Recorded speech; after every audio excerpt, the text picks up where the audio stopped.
हमें से टैक्स, हमें से जीएसटी, हमारा खून, हमें मार करके लेटा करके हमारे बदन में खून नहीं है, सिरिंज से निकाल करके काट करके जो बचा है वो भी छीन छान के आप फैसिलिटी बढ़ा, काहे को बढ़ा रहे हैं, काहे को बढ़ा रहे हैं? आप सेवक हैं, आप सेवादार हैं, आप चौकीदार हैं, आप मालिक कैसे बन गए? ये जो सरकार, वर्तमान सरकार है, जो अभी लंगड़ी लूड़ी सरकार बनी है, जो कब गिर जाएगा नहीं गिर जाएगा, कितनी शातिर तरीके से चलती है।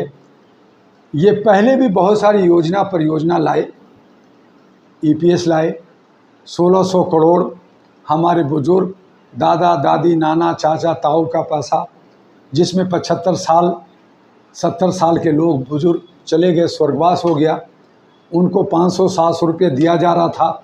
उन्होंने कहा कि मेरी बहू बेटी बेटों ने मुझे घर से बाहर निकाल दिया है, बीड़ी का पैसा कीमत बढ़ गया है, चाय की कीमत बढ़ गई है, चप्पल की कीमत बढ़ गए हैं, गमछा खरीदने का पैसा नहीं है, मेरा जो है 500 महीना से क्या होगा, 3000 कर दो मेरा पैसा। यानी ईपीएस का, पेंशनधारियों का पैसा, वो पैसा सरकार दे नहीं रही है।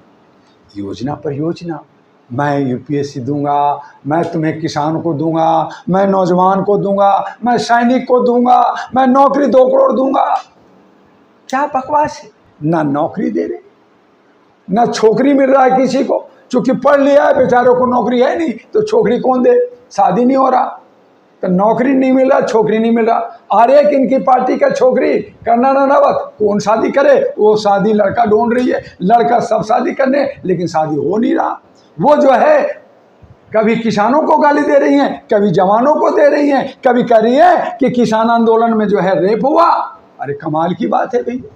और फिर पार्टी कहती है मेरा व्यक्तित्व नहीं है और आपका नहीं है ये, तो फिर आप उसको पार्टी से बाहर करो। आज किसान उलट जाएगा, आज आपको हरियाणा में कोई वोट नहीं देगा।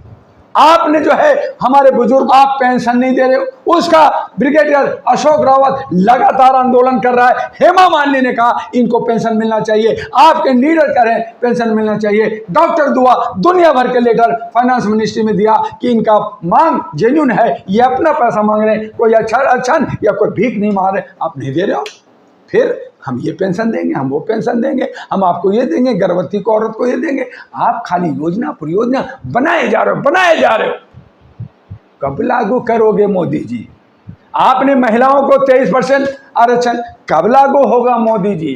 370 जम्मू कश्मीर से हटा, उसके लिए अभी तक 2 ईयर तैयार नहीं हुआ। वहाँ चुनाव होने जा रहा है, कैसे होगा, क्या होगा, कितना खून खराब होगा, नहीं है मालूम मोदी जी। तो इस तरह से आपकी बकवास करने से क्या ये देश हमारा समृद्ध हो गया? क्या ये देश हमारा विकास कर गया? क्या हमारा देश शाइनिंग इंडिया हो गया? आपने तो आप तो ला रहे थे बुलेट ट्रेन, कहाँ गया मोदी जी?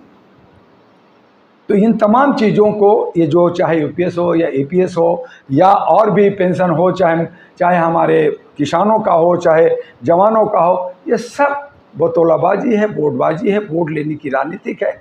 जहाँ पे इनको काम करना चाहिए, आज हमारी महिलाओं के साथ, चाहे मणिपुर हो, आज जो है बंगाल हो, चाहे हरियाणा हो, चाहे उत्तर प्रदेश हो, चाहे महाराष्ट्र बदलापुर हो, चाहे कर्नाटक हो, उन पे आप बोलते नहीं ना पार्टी। और मजे की बात है कि विपक्ष भी, जिनको हमने मजबूत किया जनता ने, जिनको राहुल को हमने विपक्ष का शैडो प्रधानमंत्री जनता ने बनाया, आज उसके भी मुंह पे टेप लगा हुआ है। अब सब लोग लगे हुए क्या, ममता की सरकार गिरा दो, वहां राष्ट्रपति लागू कर दो, तो क्या वहां पे रेप रुक जाएगा?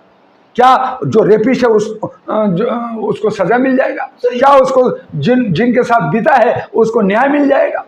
आप दिल्ली में राष्ट्रपति शासन चाहते हो, आप बंगाल में चाहते हो, क्योंकि वहां आप सरकार को जिता के सरकार लेना चाहते हो। अरे पहले हरियाणा तो ले लो, हरियाणा को तो बर्बाद कर रहे तुम्हारा कंगना रनावत। वहां किसान वोट नहीं देगा, जो कि किसानों को आपने गाली दिया है। किसान मान सम्मान, किसान सबसे ज्यादा हमारे हरियाणा और पंजाब में रहते हैं। वो जाट जब जागता है तो जाट कभी किसी का नहीं सुनता।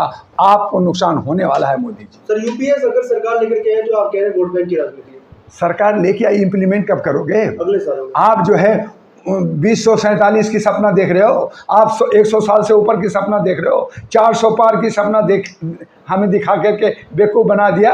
आपने क्या किया? आप क्या ला रहे हो? आप जो है वो तो दे नहीं रहे हो। इसीलिए कहा कि आप योजना ला रहे हो कि हम ये पेंशन देंगे, हम ये देंगे, कटौती करेंगे। कटौती कर करके सरकार में फंड जाएगा, आपका जो है रिलीफ फंड में, प्राइम मिनिस्टर के फंड में है, आपके इलेक्ट्रो बोर्ड में पैसा है, सबका ईटिंग मीटिंग सीटिंग में खर्च करूंगा, चुनाव में खर्च करूंगा, अपना फोटो लगाऊंगा, उसमें प्रचार करूंगा, चाहे केजरीवाल हो, चाहे मोदी हो, चाहे बाकी सारे चीफ मिनिस्टर हो। आप फोटो, अपना फोटो चमका रहे हैं किससे? जनता के पैसा से, जनता की टैक्स के पैसा से, आप जीएसटी की पैसा से। अपना सैलरी का फोटो लगवाओ ना, एक होल्डिंग अपने सैलरी जो आपको पेंशन मिलता है, आपको डीए मिलता है, उससे लगा के दिखाओ ना।